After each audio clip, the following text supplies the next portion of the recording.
Ini kita topik hepatitis ya.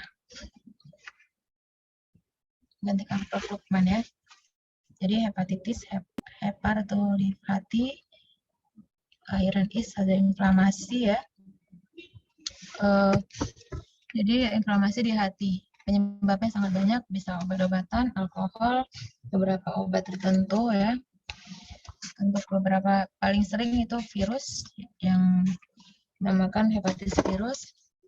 Nah, jadi bisa akut kronis ya, bisa sublimitik ya, tergantung dari tubuh kita, atau bisa menjadi kronis yang menyebabkan ada fibrosis, scar ya, bridging necrosis atau cirrhosis, dan menjadi cancer. Ya, paling sering jadi dunia.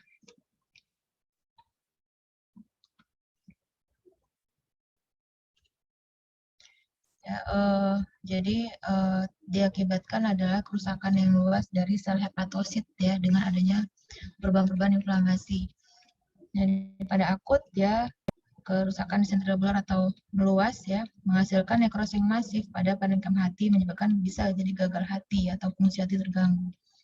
Pada yang kronis itu peradangannya kronis ya, terjadi pergantian parenkim sel menjadi jaringan fibrosis, sehingga fungsinya juga jadi hilang. Dan ini akan apabila terjadi bridging necrosis terjadi cirrhosis. Oke, kita bahas beberapa poin. Yang akut viral bisa hepatotropic virus, yang paling sering ABCDE. Yang non hepatotropic virus atau target yang bukan di hati bisa juga, misalnya dengue ya, yellow fever, itu juga bisa menyebabkan inflamasi di hati. Dan lain yang menyebabkan hepatitis biasa pada pasien-pasien yang imunosupresif atau ada imunologinya turun ya, misalnya Epstein-Barr virus, cytomegalovirus, atau herpes simplex virus. Nah, untuk yang kronis itu bisa B, C, D juga ya. Yang A tidak jadi kronis ya. Atau misalnya non-infectious, misalnya Wilson disease, autoimun, drug induced, atau non-alcoholic steatohepatitis. Untuk yang viral ada 5 tadi ya. Yang A itu biasa dari makanan atau minuman yang kotor ya, yang terinfeksi ya. Yang B, C, D biasa cairan tubuh atau prop-prop darah ya. Untuk yang A, misalkan hepatitis virus A ya, biasa karena faktor kebersihan ya, kebersihan, cuci tangan sebelum makan dan lain-lain, dan ini tidak akan menjadi kronis ya, sebaliknya dengan B dan C ya. Jadi disebutkan sebagai foodborne infection dan bisa berlangsung selama beberapa minggu sampai bulan. Merupakan golongan dari Picornaviridae ya. Dia virus RNA bereplikasi di sitoplasma. Transmisinya itu fecal oral route ya. Bisa muncul di tinja 2 minggu sebelum munculnya gejala, dan bisa di darah sampai 10-12 hari setelah infeksi. Masa inkubasinya 2-4 minggu. Untuk pemeriksaan yang didapatkan, pasien keluhannya itu seperti pada umumnya virus hepatitis ya. Jadi kalian dari analisis kalian bisa tanyakan ya, apakah itu virus A, B, C ya. Itu kalau memang dia simptomatik ya, bergejala, patognomonik dari hepatitis virus itu adalah ada 3 fase ya, fase preekterik ya atau prodromal, baru fase ekterik, dan konvalesen. Nah, kalau yang timbul gejala, jadi pada bisa prodromal, bisa lokal atau sistemik ya, keluhannya bisa lokal ya, ada nyeri di kuadran abdominal, atau misalnya diare, atau juga dia lemas seperti flu-like syndrome, seperti itu, mual, tidak selera makan ya. Nah, setelah itu akan muncul fase ekterik ya. Setelah dia mulai turun, muncullah fase ekterik, kuning, mata kuning, badan kuning, buang air kecilnya teh pekat ya. Nah, ini akan biasanya sembuh 4-6 minggu. Tapi ada juga beberapa kasus ya, tidak banyak ya, tidak sering ya. Bisa adanya prolong hepatitis A. Jadi bisa sampai beberapa bulan gitu. atau terjadi fulminant hepatitis yang ini harus aware kalian kalau misalnya transaminase sangat tinggi sampai ribuan, ya mungkin kalian perlu opnamenkan pasiennya. Atau terjadi kolestasi hepatik yang terjadi kolestasi atau obstruksi intrahepatik. Nah, untuk ini serologinya. Jadi di sini terlihat peningkatan IgM atau IgG ya. Jadi untuk akut ya, untuk menegakkannya kan perlu memeriksa IgM anti HAV ya. Jadi ini ya, akut reaction ya. Nah, kalau IgG enggak, ya IgG enggak. Ya. Oke. Jadi untuk penegakannya kalian untuk memeriksa IgM anti HAV untuk hepatitis A ya. Nah, untuk pencegahan hepatitis juga ada vaksin seperti hepatitis B ya. Tapi yang tidak ada adalah vaksin hepatitis C ya. Kalau A dan B ada.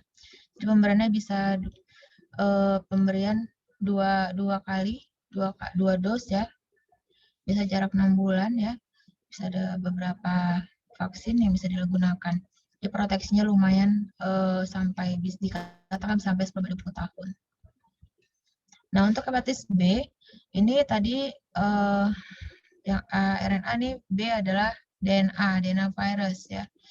Nah, jadi DNA virus, ini bisa terlihat ini selnya. Kalian juga mungkin tadi udah tutorial ya.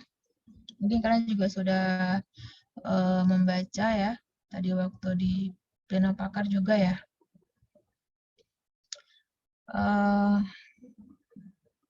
Ada beberapa marker serologi tergantung dari bagian-bagian dari sel hepatitis B tersebut ya. Jadi ada HBsAg, ada HbAg, ada HbC ya. Nah, ini transmisi sudah tahu kalian tadi bisa produk darah maupun cairan tubuh ya.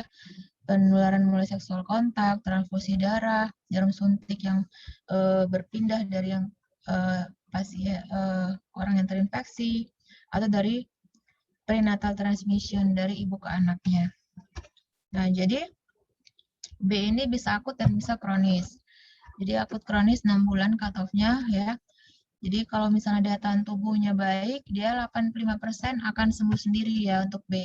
Nah, jadi memang untuk terapi kita tidak terlalu terburu-buru untuk hepatitis B, kita tunggu dia sembuh sendiri.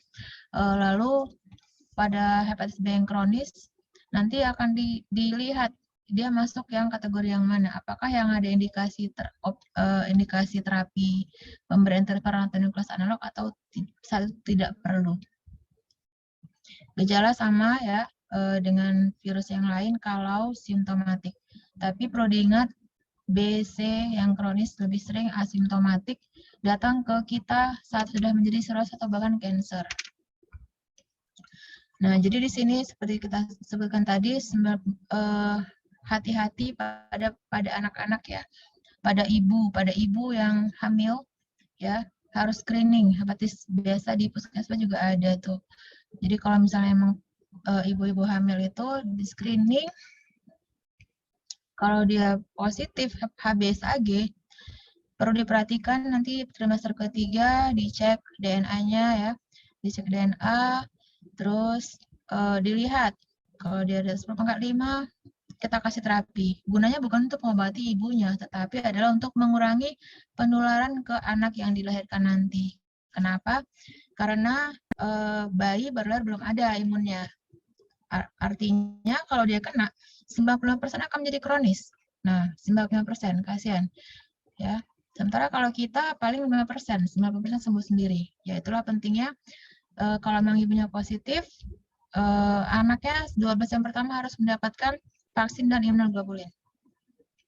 Ya, sini terlihat dalam sekian 5-10 tahun akan menjadi sirosis dan liver cancer. Nah, di sini kalian perlu mengetahui serologi marker dari hepatitis B. Ya, kalau untuk yang akut kalian tinggal cek IgM anti HBC ya. Kalau yang kronis nanti kalian akan lihat indikasi untuk terapi atau tidak, lihat HbAg-nya, anti HbE, DNA-nya dan fungsi hati dan derajat fibrosisnya. Nah, di sini terlihat kalau misalnya tadi akut ya self limited ya, sembuh sendiri 85%, kalau 15% akan menjadi kronis. Jadi di sini bisa dilihat ada peningkatan HbAg, HbVDNA, dan HbSAg pada minggu ke-4 sampai 12. Minggu ke-20 akan minggu ke-12 sampai 20 akan terbentuk anti-HbE dan IgM anti-HbC dan anti-HbS. Dan demikian juga anti-HbC. Nah, inilah kalau memang dia respon imun kita baik. Tapi kalau tidak, dia di yang kolom yang B ini, yang diagram yang B, ini terlihat menjadi kronis, tidak terbentuk anti-HbS-nya. Anti-HbS nggak terbentuk ya, ini titik-titik. Ya. Terjadilah HbSAg yang menetap. HbAg dia akan serokonversi menjadi anti-HbE. Ya. Jadi selama belum ada anti-HbS, artinya ini proses kronis dan HbSAg masih ada. Nah, obat-obatan interferon ya, tapi yang sekarang yang pegylated ya, interferon, jadi tidak setiap hari suntik, cukup seminggu sekali. Dan juga ada nukleus analog. Dari yang berbagai nukleus analog, yang paling efikasi, paling baik adalah pilihan dari berbagai konsensus internasional dan nasional itu adalah interferon dan entecavir dan tenofovir. Nah, untuk ini kalian jangan lupa ini yang untuk akut ya, di bawah 6 bulan. HbSAg itu yang kronis, dia akan menetap selama lebih dari 6 bulan. Nah, untuk yang C. Yang C diagnosisnya biasa screening dulu ya. Biasa kan kalau kita screening itu HbSAg sama anti-HCV ya gitu. Nah, anti-HCV beda sama anti-HbS. Kalau anti-HbS kan menandakan kita sudah ada antibodi terhadap hepatitis B. Nah, anti-HCV bukan seperti itu. Anti-HCV tidak menandakan kita ada antibodi yang melawan virus. Tidak. Tetapi artinya hanyalah kalau anti-HCV positif artinya kita sudah pernah terinfeksi virus hepatitis C. Apakah kita sudah sembuh? Apakah kita masih menderita? Atau apa, itu tidak bisa dibedakan. Kita harus cek dulu hasil RNA-nya. Jadi kalau misalnya hasil RNA positif, berarti kita menderita hepatitis C. Kita lihat lagi akut atau kronisnya ya. Nah, bedanya dengan B tadi, kalau B kan kita nunggu tuh kronis baru kita obatin. Kalau akut kita obatin hanya kalau pada B itu pada keadaan tertentu, misalnya fulminan ya. Nah, tapi kalau yang C, akut pun boleh kita kasih terapi, tapi tetap ada skala prioritas. Skala prioritas pada penderita-penderita yang bagaimana yang kita berikan terapi hepatitis C. Misalnya dia fibrosisnya udah F3, F4, misalnya seperti itu. Nah, jadi anti-HCV positif belum tentu diterapi. Kita cek dulu HCV RNA-nya. Jadi kalau misalnya ada, boleh kita terapi, tapi ada pengelompokannya.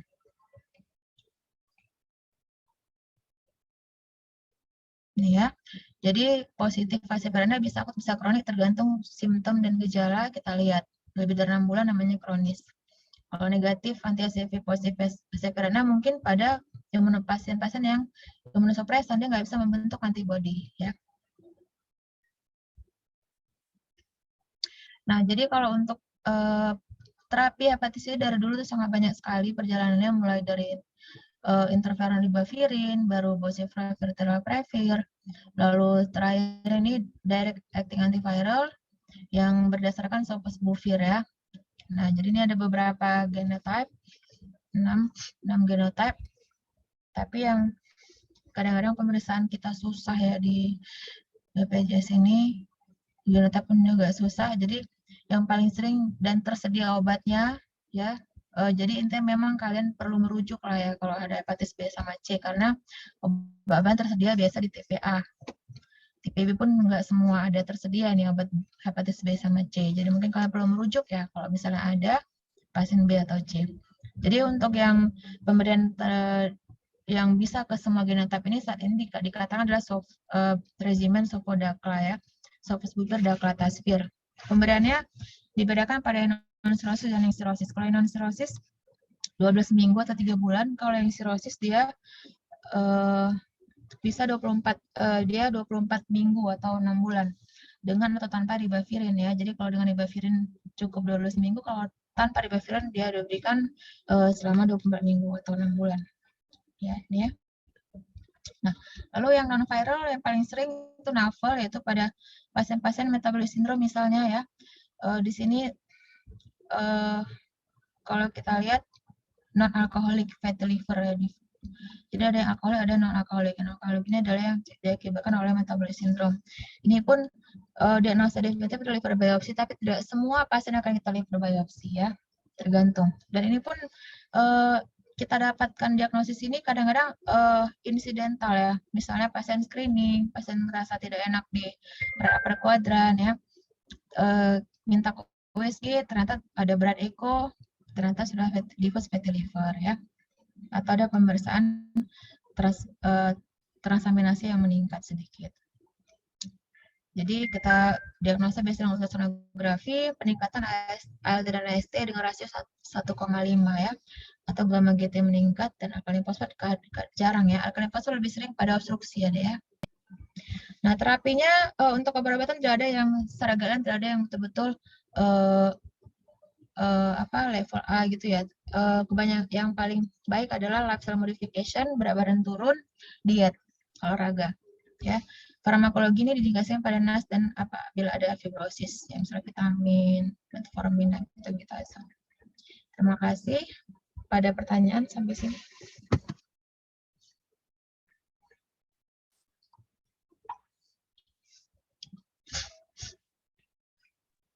Izin bertanya, dokter. Ya. Nama saya Fashion, dok. Izin bertanya. Untuk SNPPDI dari hepatitis ini saya lihat kalau hepatitis A itu kan 4, dok. Kalau hepatitis B 3A, tapi ada kata rujuk balik hepatitis B. Itu kompetensinya 4. Maksudnya gimana ya, dok, yang rujuk balik itu? Saya kurang tahu kalau masalah itu rujuk balik maksudnya apa ya.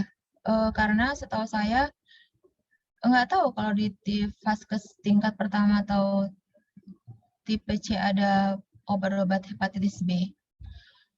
Ya, saya kurang tahu juga. Setahu saya di tipe B pun kadang ada, kadang enggak. Biasa di tipe A yang ada kalau BPJS. Tapi mungkin ya, ini analisa saya saja ya. Karena kan tadi saya bilang B itu tidak semua diobatin. Nah, jadi ada 4. Jadi kalian lihat, berdasarkan konsensus kan ada beberapa konsensus, ada misalnya dari DNA ya. Kalian pertama kalau hepatitis B ini jangan buru-buru cek DNA ya, karena itu cukup mahal ya. Jadi pertama kali kalian dulu fungsi hatinya meningkat nggak? Jadi kalian misalnya di atas 2 kali misalnya contohnya, ada peningkatan, baru kalian cek misalnya fibroscan ya, cek fibroscan F2, F3, F4 gitu ya, F2, F3, F4.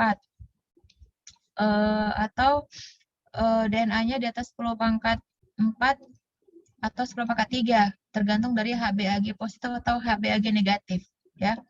Kalau memenuhi kriteria itu tersebut di atas tadi yang saya sebutkan tadi, dari peningkatan ALT-nya, peningkatan DNA-nya di atas 10 pangkat 4 atau di atas 10 pangkat 3, HbAg negatif atau HbAg positif, ya kan, dan fibroscannya modal berat, itu indikasi. Nah, kalau nggak indikasi bagaimana? Nah, balik lagi ke, jadi nanti di follow up lah per 3 bulan sampai per 6 bulan, apa yang mau di follow up? Adanya munculnya kanker hati. Jadi kalian periksa USG dan alpha-fetoprotein per 3 sampai 6 bulan. Ngerti deh. Saya pikir itu mungkin ya. Tapi nggak tahu apakah di vaskes juga ada USG dan alpha-fetoprotein. Oh, berarti lebih untuk follow up gitu ya, dok? Makanya di refer balik ke dokter umumnya. Tapi untuk indikasi rujukan saya nggak bisa jawab secara pasti karena yang buat bukan saya, SKD itu. Cuma ini analisa saya, sudut pandang saya aja deh ya. Tapi untuk indikasi rujukan berarti bukan menunggu kronis ya, dok, tapi melihat dari yang indikator yang dokter bilang tadi. Jadi gini, kita kan nggak tahu nih dia akut atau kronis. Kecuali dia bilang, oh saya pernah HbS saya pernah positif juga setahun yang lalu. Berarti sekarang positif lagi, berarti udah pasti kronis kan di atas 6 bulan. Kalau dia baru pertama, gimana kamu menentukan dia akut atau kronis? Cek apa? IgM anti HBC. Ngerti? Jadi kalau IgM anti HBC-nya positif, berarti kan akut. Udah? Kalau akut artinya, kalau nggak ada indikasi sampai dia misalnya kritis, kita nggak terapi. Kita harapkan 85% tadi sembuh sendiri. Ngerti? Iya, Dok. Jelas? Dia sembuh sendiri. Nah, lalu kita follow up lagi nanti 6 bulan lagi setelah itu 6 bulan. Cek lagi HbS-Ag-nya, cek anti HbS-nya. Cek USG-nya, ada sirosis enggak? Oke? Baik, Dok. Terima kasih, Dok. Ya, nanti kalau udah dia ternyata nanti setelah 6 bulan ada positif, baru jejakin yang tadi saya bilang, SGOT-nya, fibroscan-nya, USG-nya, dan lain-lain. Gitu. Jadi kamu jelasin, ini mungkin ini akut Bu, karena IgM anti HBC Ibu positif. Jadi ini 8% kan sembuh sendiri Bu. Biasanya kita hanya kasih simptomatis, cairan yang cukup, gizi yang baik seperti itu. Oke? Baik, terima kasih, Dok. Jelas? Jelas? Oke, ada pertanyaan lain?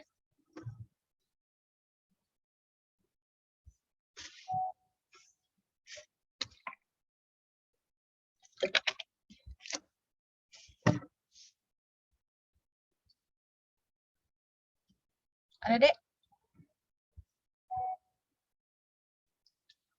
Udah lengkap tadi? Di apa? Tenopakar.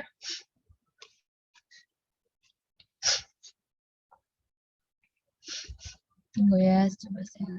Ada lagi pertanyaan? Silakan. Ini saya cari lagi atau ada yang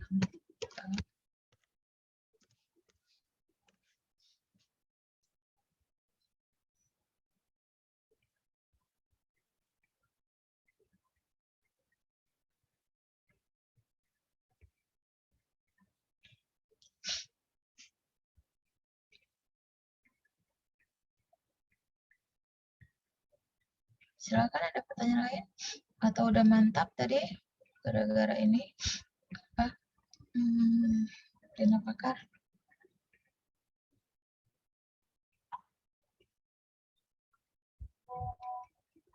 Nggak bisa buka ini.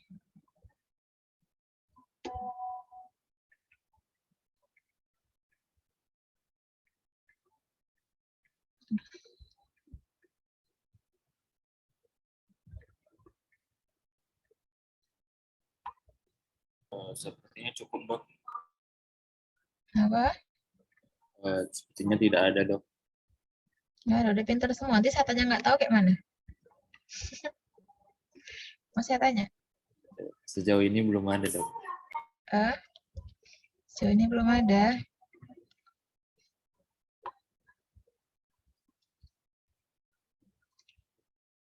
Oke, coba saya share screen. Bentar ya.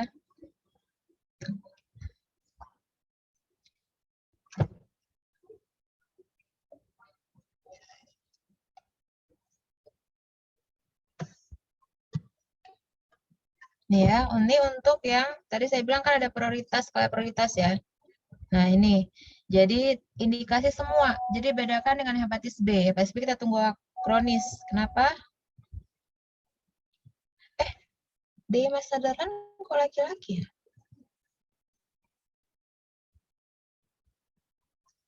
Ini yang tulisan D mas tadi siapa? Kok laki-laki mukanya?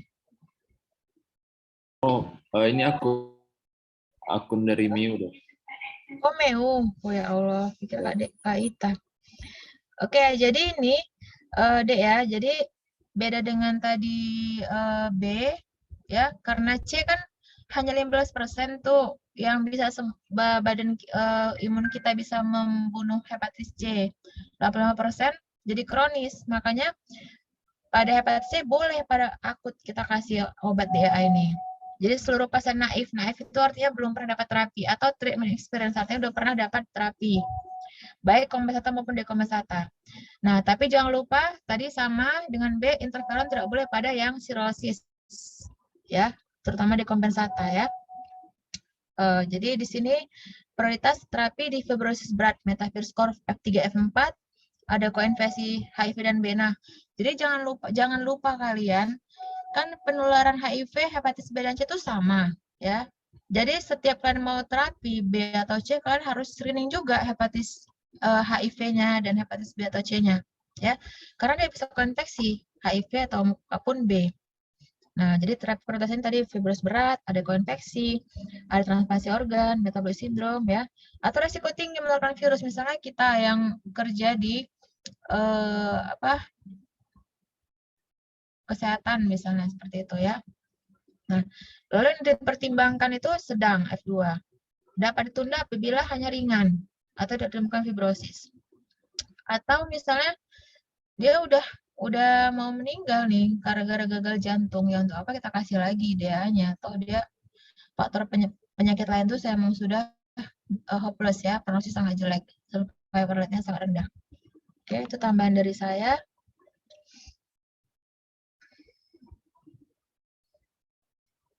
Nggak ada pertanyaan lagi, Dek? Yakin? Udah jelas semuanya?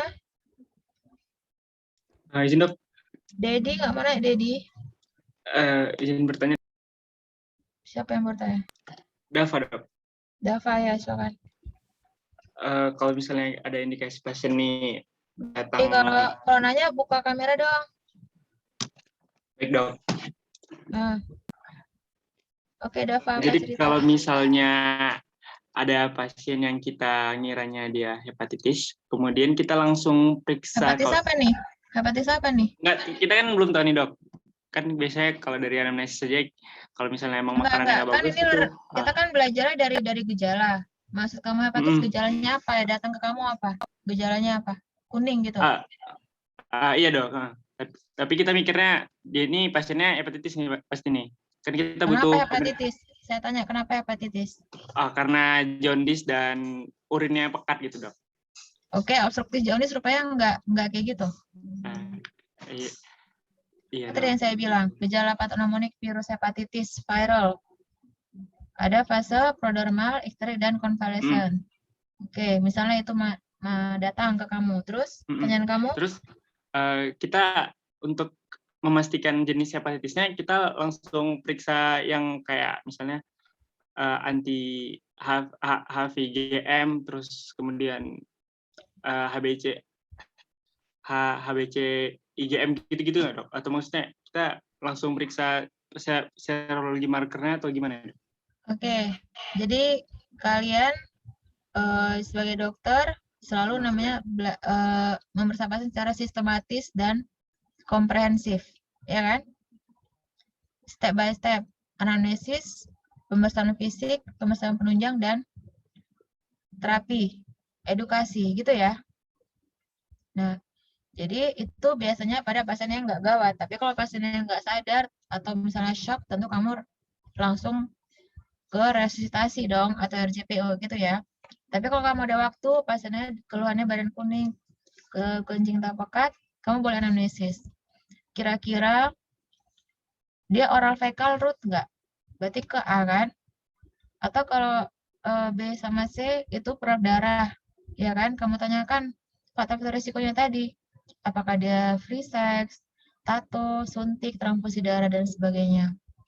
Kamu bisa arahkan dia A atau B atau C. Ya kan? Dari situ baru kamu bisa periksa.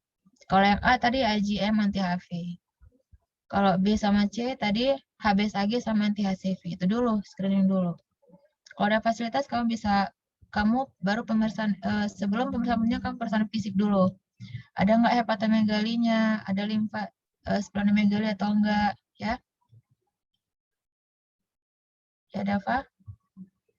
Jangan lupakan tadi, seperti saya bilang, walaupun patonemonik viral hepatitis, kamu harus bedakan ini jaundice-nya prehepatik, hepatik, atau posthepatik. Kalian sudah bahas juga di tutorial, kan?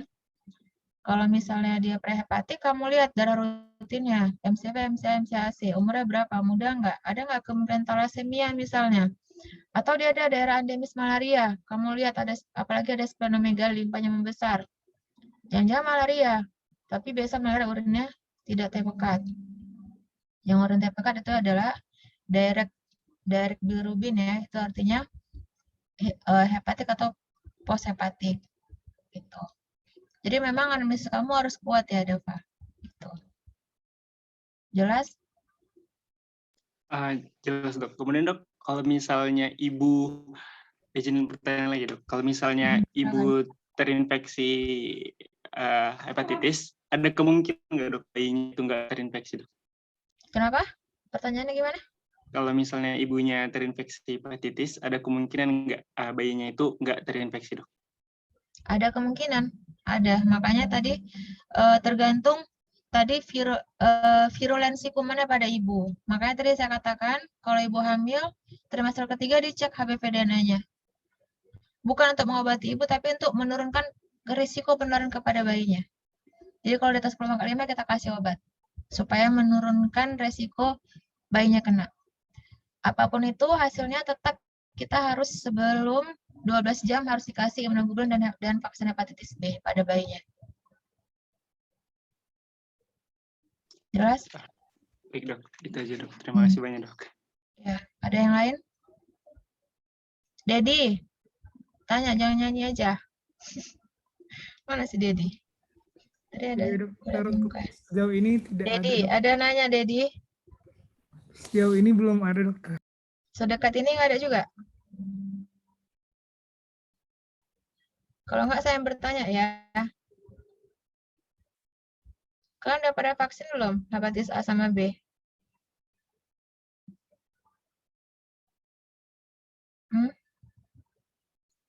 Siapa yang udah vaksin hepatitis A?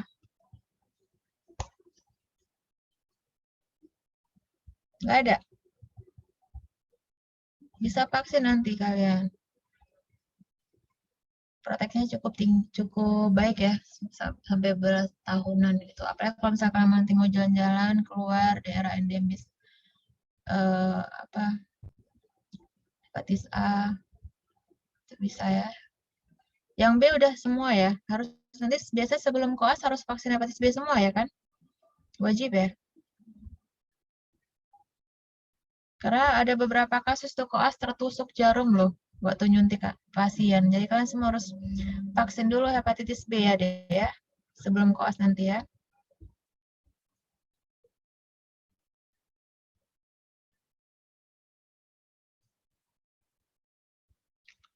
Oke, saya pikir kalau nggak ada lagi, saya sudahi ya.